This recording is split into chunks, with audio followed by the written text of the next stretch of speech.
Hi students, मैं आप लोगों को फिजिक्स के क्वेश्चन में जो डाउट था उनको लेके आया हूँ कि आप लोगों को आंसर कितना लिखना है, कहाँ तक लिखना है और उसके आंसर्स क्या होंगे, उसे लेके आया हूँ।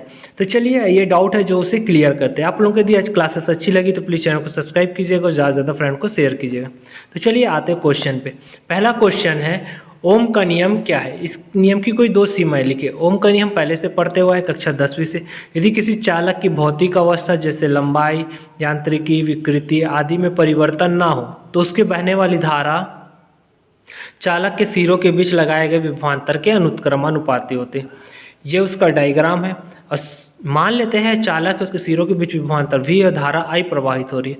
तो धारा किसके अनुक्रमानुपाती है? v के। तो v is proportional to I। समानुपाती का चिन्ह हटाएंगे तो r एक नियतांक जुड़ेगा।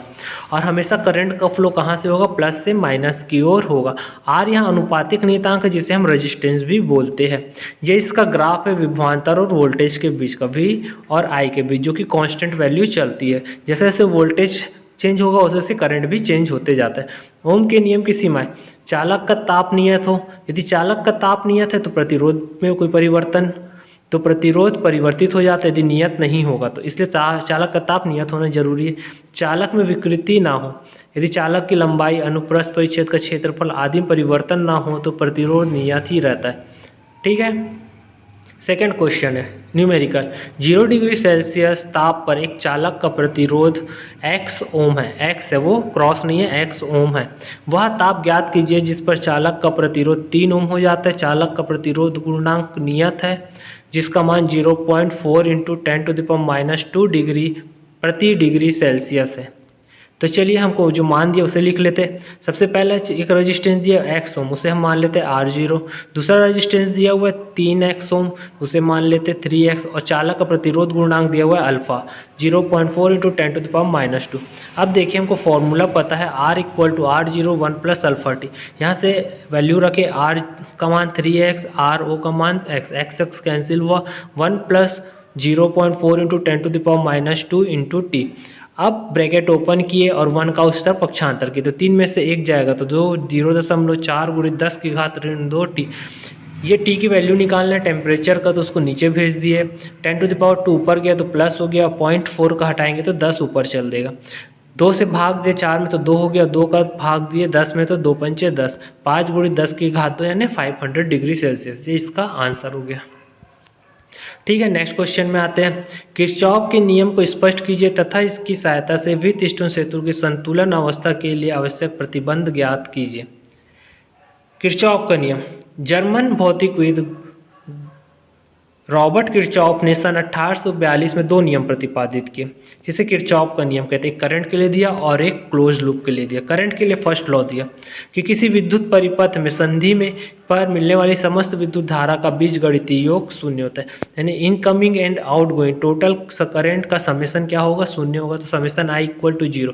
तो आने वाली धारा हमेशा पॉजिटिव होती है जो जंक्शन की ओर आएगी, और जो जंक्शन से बाहर की ओर जाएगी वो नेगेटिव होती है। तो यहाँ पर डायग्राम में देख लिए I1 आ रहा है इसलिए इसे पॉजिटिव लिया, I2 भी आ रहा है पॉजिटिव, I3 जंक्शन से बाहर की ओर जाए नेगेटिव, I4 पॉजिटिव और I5 नेगेटिव। सेकेंड लूप है क्लोज लूप। किसी विद्युत परिपथ का बंद लूप विद्युत वाहक बल का बीजगणितीय योग उस लूप के विभिन्न भागों के धारा और संगत प्रतिरोधों के गुणनफल और बीजगणितीय योग के बराबर होता है। तो सबसे पहले हम बंद लूप को ले लेंगे ABCD। इस बंद लूप को सॉल्व करेंगे। इसमें 2 बैटरी का साइन यदि दोनों एक ही तरफ है पॉजिटिव है तो दोनों क्या हो जाते हैं? सब्ट्रैक्ट हो जाते हैं। तो E1 में जो बैटरी लगा हुआ है E1 के कारण जो करंट फ्लो हो रहा है रेजिस्टेंस में R1 हो गया तो I1 R1, और E2 में हो गया I2 R2। तो दोनों के बीच में क्या है? सीन है माइनस। उसी प्रकार बंद loop E2 equal to I2 R2 I1 R2। आप लोगों को ये सभी जो सॉल्यूशन है मेरे आपको चैनल में मिल जाएगा जिसमें मैंने आप लोगों को सब चीज़ पढ़ा चुका है।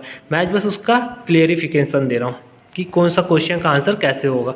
बाकी आप लोग व्हीटस्टोन सेतु भी पढ़ा चुका हूँ, किरचॉफ लॉ भी पढ़ा चुका हूँ, सभी पढ़ा चुका हूँ। व्हीटस्टोन का सिद्धांत बोल रहे हैं सेतु संतुलन की अवस्था में किन्हीं भी 2 संलग्न प्रतिरोधों का अनुपात से 2 संलग्न प्रतिरोधों के अनुपात के बराबर होता है। ये व्हीटस्टोन का डायग्राम है PQRS। यहाँ पर RS होगा, व्हीटस्टोन सेतु का सिद्धांत।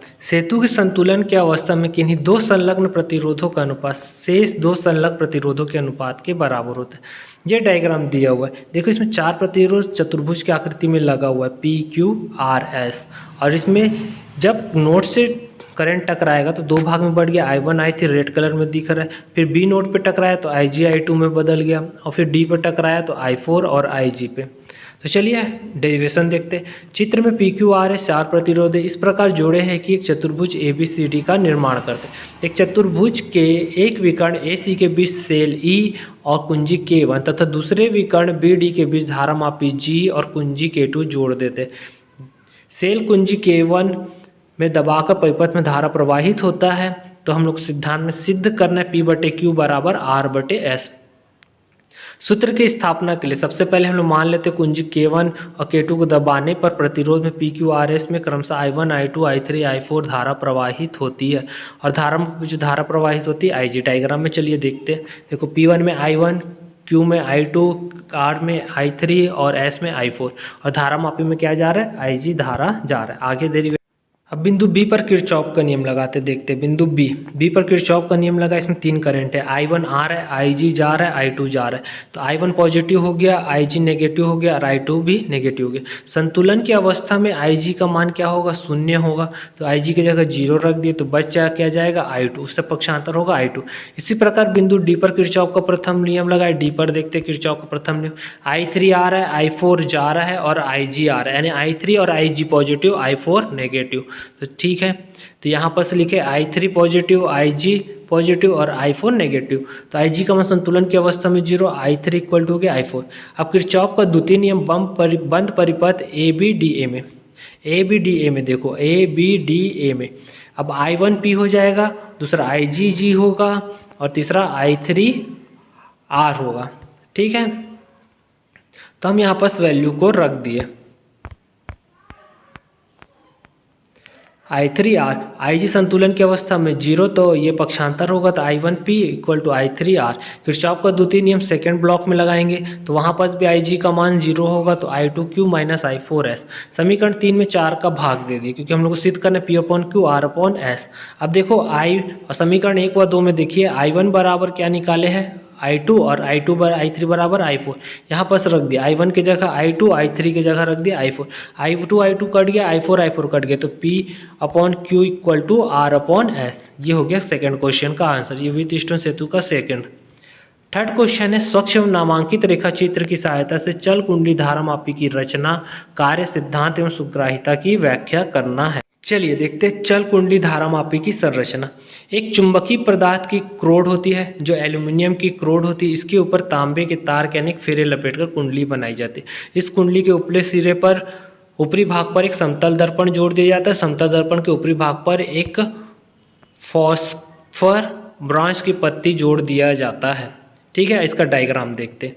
ये इसका डायग्राम है, ये T1 यहाँ पर देख लीजिए, ये समतल दर्पण है, फिर तांबे की तार कुंडली से लपेटी हुई है, फॉस्फर ब्रॉस की पत्ती, मरोड़ टोपी और चुंबक NS और स्प्रिंग रोड, ये इसका डायग्राम है।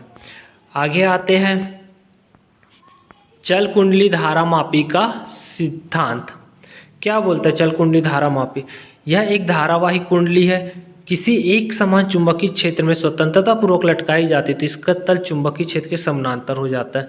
जो कुंडली एक विक्षेपक आघूर्ण लगाता है, इसे घुमाकर उसके तल चुंबकीय क्षेत्र के लंबवत करने का प्रयास करते हैं। यदि कुंडली का क्षेत्रफल A और कुंडली फेरों की संख्या N तो कुंडली प्रवाहित होने वाली धारा I, तो चुंबकीय क्षेत्र ध्रुवों के बीच क्षेत्र की तीव्रता B हो तो कुंडली पर लगने वाले विक्षेपक बल आघूर्ण अधिकतम होगा।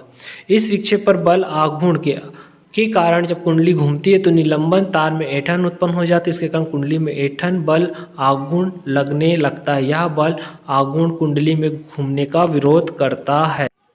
ऐंठन बल आघूर्ण का मान कुंडली के विक्षेप के अनुक्रमानुपाती होती है। जब ऐंठन आघूर्ण विक्षेप बल आघूर्ण के बराबर हो जाता है तो कुंडली संतुलन की स्थिति में आकर ठहर जाती है। यदि संतुलन की स्थिति में निलंबन तार का ऐंठन कोण रेडियन हो तो ऐंठन बल आघूर्ण C∅, जहाँ C निलंबन तार के ऐंठन और दृढ़ता अर्थात निलंबन तार का एकांक रेडियन उत्पन्न करने के लिए आवश्यक बल आघूर्ण है।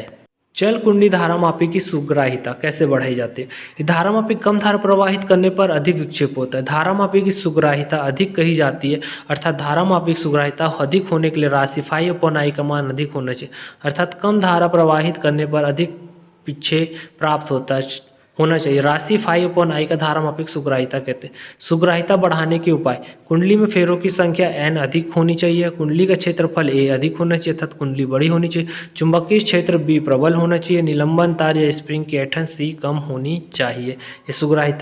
चल कुंडली धारामापी की कुछ विशेषताएं। चल कुंडली धारामापी दोलन शीघ्र समाप्त हो जाती है, इसमें किसी भी स्थिति का उपयोग किया जा सकता है। चल कुंडली धारामापी को मीटर और वोल्टमीटर परिवर्तन कर सकते हैं, इसलिए धारामापी विक्षेप के अनुत्क्रमानुपाती होते। ये चल कुंडली धारामापी के डायग्राम, सिद्धांत और उनकी विशेषताएं थी। नेक्स्ट क्वेश्चन पे चलते हैं। चौथा नंबर का क्वेश्चन, विद्युत वाहक बल एवं विभवांतर में अंतर लिखिए। विद्युत वाहक बल एवं विभवांतर निम्न। विद्युत वाहक बल, सेलों के खुले परिपथ में सेल के इलेक्ट्रॉन के बीच विभवांतर को विद्युत वाहक बल कहते हैं। इसके अपोजिट विभवांतर, बंद परिपथ में किन्हीं दो बिंदुओं के विभव के अंतर को विभवांतर कहते हैं। विद्युत वाहक बल, विद्युत परिपथ भंग होने पर इसका अस्तित्व रहता है, विद्युत परिपथ भंग होने पर इसका अस्तित्व नहीं रहता। इसका मान परिपथ के प्रतिरोध पर निर्भर करता है, इसका मान दो बिंदुओं के बीच प्रतिरोध पर निर्भर करता है। इसका मान सदैव विभवांतर से अधिक होता है, इसका मान सदैव विद्युत वाहक बल से कम होता है। ये इसका अंतर है, विद्युत वाहक बल और विभवांतर के बीच का अंतर। नेक्स्ट क्वेश्चन पे चलते हैं। क्या बोल रहा है, बायो-सेवर्ट का नियम लिखिए। बायो-सेवर्ट के नियम तथा कूलाम के नियम की तुलना कीजिए। सबसे पहले बायो-सेवर्ट के नियम ने, ऑस्टेड ने प्रयोग से पता किया कि धारावाही चालक के तार यदि चुंबक धारा प्रवाहित की जाती है तो उसके चारों ओर चुंबकीय क्षेत्र निर्मित हो जाता है। ऑस्टेड की खोज के कुछ समय पश्चात 1820 में फ्रांसीसी भौतिकविद जीन बायो-बेस्टिट एवं फ्रैंकिस सेवर्ट ने सरल आकृति के धारावाही चालकों के निकट चुंबकीय क्षेत्र के मापन के लिए एक नियम का प्रतिपादन किया, जिसे बायो-सेवर्ट का नियम कहते हैं। ये एक डायग्राम दिया हुआ है। XY एक चालक तार है जिसमें धारा I प्रवाहित कर रहे। धारा प्रवाहित करने से इसके चारों क्या हो जाता है, चुंबकीय क्षेत्र निर्मित हो जाता है। तो इसे हल करने के लिए एक अल्पांश AB की कल्पना करते हैं। अल्पांश की लंबाई DL है, DL से के बिंदु O से R दूरी पर बिंदु P है जिस पर हमें चुंबकीय क्षेत्र की तीव्रता ज्ञात करनी। तो उन्होंने कुछ नियम दिया। पहला, चालक तार में प्रवाहित होने वाली धारा के अनुक्रमानुपाती, तो चार चीज़ पर डिपेंड करता है, धारा, दूसरा चीज़ है अल्पांश की लंबाई DL और दूरी R और बिंदु P पर। दूसरा, धारा अवयव की लंबाई DL के अनुक्रमानुपाती होती है, DB is proportional to DL। और तीसरा, अल्पांश और बिंदु P को मिलाने वाली रेखा के बीच के कोण की ज्या के अनुक्रम DB is proportional to sin theta. और चौथा है, अल्पांश को बिंदु P से मिलाने वाली रेखा के बीच की दूरी के वर्ग के व्युत्क्रम DB is proportional to 1/r²। सबको मिलाकर लिखेंगे तो क्या हो जाएगा, DB समानुपाती IDL sin θ/r²। समानुपाती का चिन्ह हटाएंगे तो एक नियतांक जुड़ेगा K का मान μ0.4π अनुपातिक नियतांक, इसका मान 10⁻⁻7 होता है और इसका यूनिट होता है चुंबकीय क्षेत्र की तीव्रता का टेस्ला। बायो-सेवर्ट के नियम और कूलाम के नियम की तुलना। बायो-सेवर्ट का नियम विद्युत चुंबक के अंतर्गत एक समीकरण है जो किसी विद्युत धारा द्वारा किसी बिंदु पर उत्पादित चुंबकीय क्षेत्र B का मान बताता है। सदिश राशि B धारा के परिणाम, दिशा, लंबाई एवं बिंदु की दूरी पर निर्भर करती है। यह नियम स्थिर चुंबकीय स्थिति में के लिए ही वैध है। इसके प्राप्त B का मान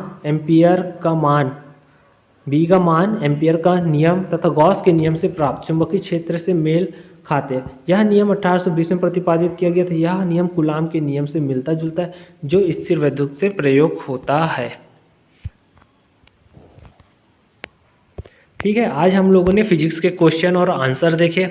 आपको यदि वीडियो अच्छी लगी होगी तो प्लीज़ चैनल को सब्सक्राइब कीजिएगा और आप इसका स्टडी कर लेंगे और अपने आंसर से मैच कर लेंगे। यदि कुछ गलती होगी, त्रुटि होगी तो उसे आप सुधार लेंगे और अपना पढ़ाई की तैयारी करेंगे आगे के लिए। Okay, thank you, bye.